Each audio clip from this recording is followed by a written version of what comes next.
Karena merekalah kalian bisa seperti saat ini, terutama kepada ibu kalian. Jangan sampai kalian menjadi orang-orang yang durhaka sehingga Allah Subhanahu wa taala murka kepada kalian dan hidup kalian pun tidak akan tenang.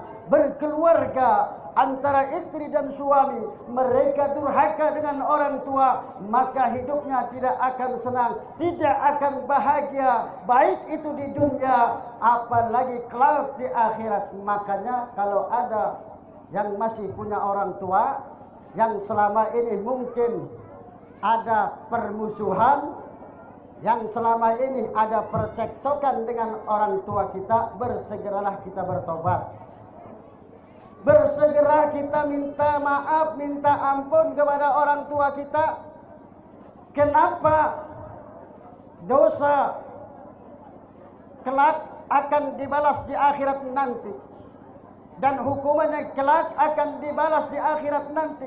Namun dosa kepada orang tua itu akan dibuktikan di dunia ini. Entah itu kita mengalami kesulitan ekonomi kita.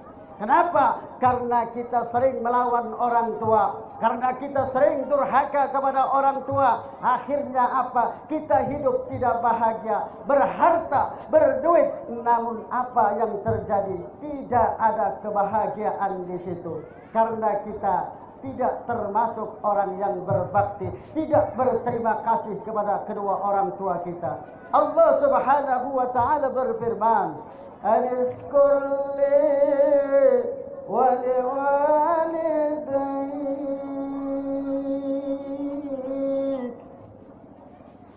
Bersyukurlah kepadaku, kata Allah, dan kepada kedua orang tuamu. Bersyukur kepada Allah saja, tidak bersyukur kepada kedua orang tua kita, maka ibadah kita tidak diterima.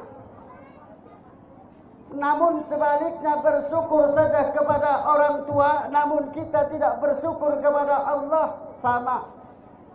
Makanya ada 3 ayat yang selalu bergandengan. Aqimus salata wa atuz zakat. Dirikan salat dan tunaikan zakat.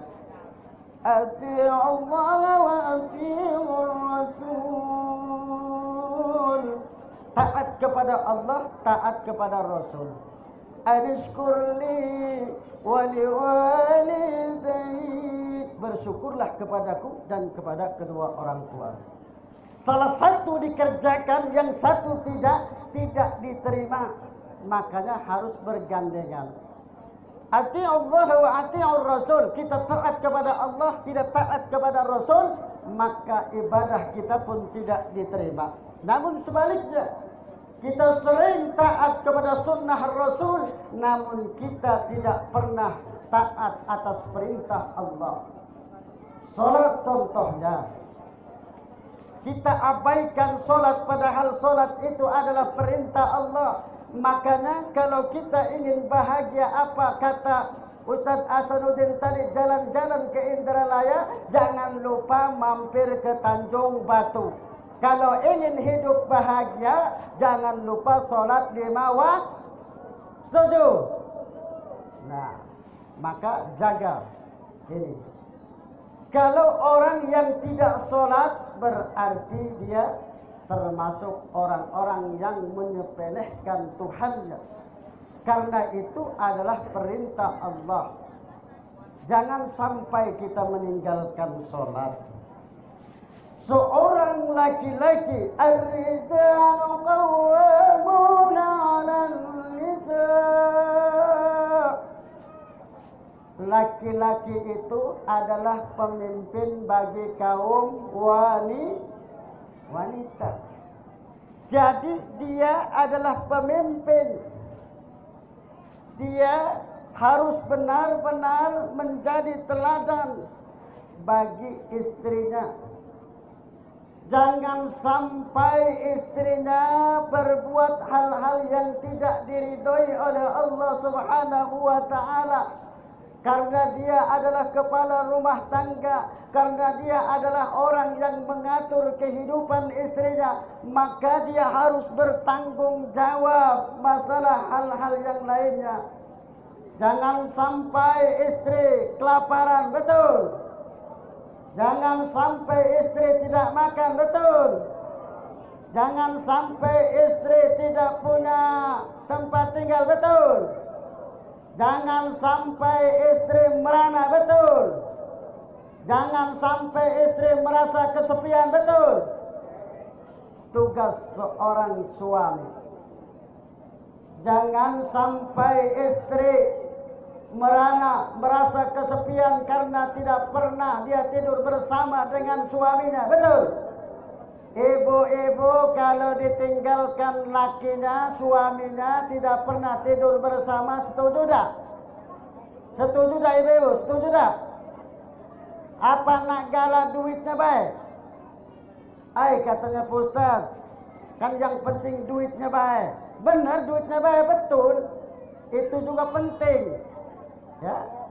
Tapi kita juga perlu yang semacam itu untuk mendapatkan keturunan yang soleh dan solehah. Makanya diajarkan oleh Nabi dalam hal-hal tersebut yang mana sunnah, mana yang diajarkan oleh Rasulullah sallallahu alaihi wasallam. Maka bapak dan ibu, saudara-saudaraku, kita ini hidup di lingkungan masyarakat. Bagaimana kita membawa hidup kita ini agar kita bahagia. Dengan orang tua kita harus berhubungan, bersilaturahmi dengan para kerabat orang tua kita. Jangan sampai memutuskan hubungan dengan kerabat-kerabat kita karena kita merasa sudah kaya, karena kita merasa sudah punya, kemudian kita memutuskan hubungan dengan kerabat-kerabat kita. Jangan sampai. Makanya berbakti kepada orang tua itu, walaupun orang tua sudah meninggal dunia, itu tetap berbakti, diharuskan selama kita masih hidup di dunia ini. Berbakti kepada kedua orang tua kita harus tetap. Lanjut apa sudah? Lanjut apa sudah? Insyaallah Pak, sebelum jam 12 kita selesai. Ya, sebelum jam 12 kita selesai. Masih ada waktu 10 menit, 15 menit. Maka kita hidup berumah tangga itu ingin bahagia. Makanya kata Nabi, arba'un min sa'adatil mar'u an takuna zawjatuhu salihah wa auladuhu abraran wa khulata'u salihin wa an yakuna rizquhu fil balad. Orang yang bahagia itu termasuk orang yang bahagia itu dia mempunyai istri yang solehah, punya suami yang solehah, punya suami yang soleh, jangan solehah, ya. Punya suami yang punya istri yang solehah. Ini harapan kita.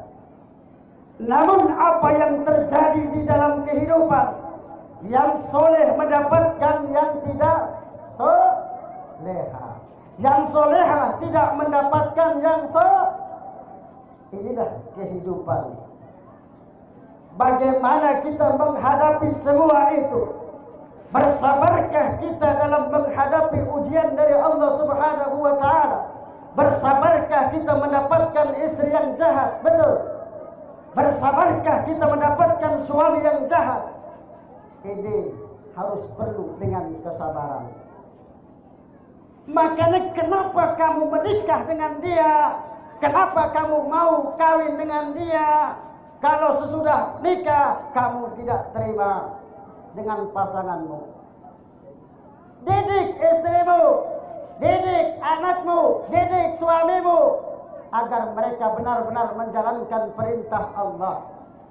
Kalau sudah diberikan ujangan, kalau sudah diberikan nasihat masih seperti itu, sudah kita lepas tangan.